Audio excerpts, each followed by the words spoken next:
All right, welcome to your pose of the week. Tonight we're taking a look at our pancake stretch. We also like to call it our pillow pancake stretch, and I'll show you why in just a moment. So let's go ahead and set it up, and I will show you different modifications to make this work for your practice. This is a this is a practice. This is a pose that shows up quite a bit in our hamstrings classes. And it's a great pose to stretch into the adductor muscles. So you're going to really feel this on the inside of your legs, on the inside of the thighs. And then you might feel a little bit in the back as well. All great places to feel it in. And just make sure you're not feeling any kind of sharp shooting pain. If you do, you want to back out of it and prop yourself up a little bit more. So to set it up, literally just let me move all my props out of the way here. Lots of props. We love our props in this class.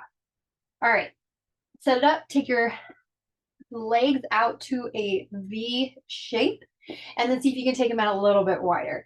You want to get them into that space where you already start to feel the tug on the inside of your legs. So you kind of figure out the distance here, and you can already feel, I know I can feel it, my lower back is wanting to drop like so. So we're going to take some props and elevate our hips to help support the hips and support the back so that we can find a deeper space in the stretch. So one of the reasons why we call this our pillow pancake pose is because one of the options is you can use lots of pillows, just stack them up like crazy and sit on the edge of your pillow, and you'll start to feel the pelvis move into your hips, move into that anterior tilt so that we can hinge out and over, really supportive of the hips and lower back. Use lots of pillows. You could even, depending on the type of cushion on your couch, if it's squishy but somewhat firm, you could probably use a couple of those as well. I'm going to use a couple of blankets.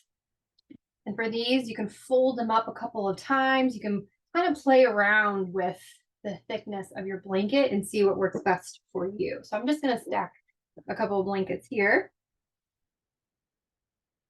I'm going to sit up on the edge of your blankets. Oh yes, this is going to feel nice. And then find that wide leg V shape that we found before. You'll find the length through your spine, straight spine. Keep the spine straight and start to hinge forward at the hips. I like to think that I'm leading with my chest, as if I'm trying to move forward in that direction and laying my chest down on the ground. Probably not going to happen tonight, and that's totally okay. But that's what I'm thinking in my head to find this tension, this stretching tension that we're looking for as we hold here. So straight spine, keep the spine straight and start to hinge forward again. Maybe the shoulder blades draw in towards one another and you come forward until you really start to feel the tug on the inside of your legs, maybe a little bit in your back. As you relax here, just check in with the muscles. The muscles will be engaged as you're coming into the pose, totally normal. But once you get to that space where you really feel that stretching tension, again, we're trying to find that 7 out of 10 intensity. You find that, pause there and just relax. Relax the feet, relax the legs, and maybe you just let your head drop here. Option to stay upright. Maybe you don't come forward so much. That is okay. Because as you're here and you're closing your eyes, breathing, relaxing, you might find the body start to feel heavier, soften more into the pose as you relax and breathe here, and you can crawl out a little bit deeper. Again, we're trying to find that 7 out of 10 intensity. So if you're here and that is where your 7 out of 10 is, stay there. As you relax here, the muscles stretch, you might have to crawl forward, deepening the stretch to find that 7 out of 10 intensity again. A couple of options here. Of course, if you don't have blankets or pillows, you can always play around with sitting up on the edge of blocks. You can play around with that. So as you're here again, maybe this feels good. Hands placed on blocks, straight spine, drawing the shoulders open. Again, giving the space, allowing the chest to move forward and down. Maybe you stay right here. Maybe you, as you're crawling out, you move your blocks and use your blocks for your hands to rest on. Maybe you're coming down and you have some space and you start to come down to forearms resting on the block. And of course, as you deepen the stretch, maybe you use blocks for the forehead. Placing pressure here, gentle pressure right here in the middle of your forehead is very therapeutic for the nervous system. So if you're here and you're having a difficulty really calming the body down, try stacking lots of blocks or books or whatever it is that you're using and let the forehead rest there, breathe there. And you'll start to feel the mind quiet, the nervous system turn more on into that rest and digest side, the side that we need to get these flexibility gains that we're working towards. Another thing you can do, maybe you're sitting upright and hinging forward, it's just not happening this evening. Maybe you've got you're recovering from an injury, or maybe you just got extra tightness, or maybe there's something going on that you just can't go that deep. That's okay. You can grab onto a chair, a stool, or maybe you're able to angle your legs in a manner that you can come up against a couch. Again, set up the same way, legs out wide, straight spine, hinge forward, and maybe you take your forearms to the chair. Maybe you start to drop your head down. You can hover, or maybe it comes to resting on top of your forearms.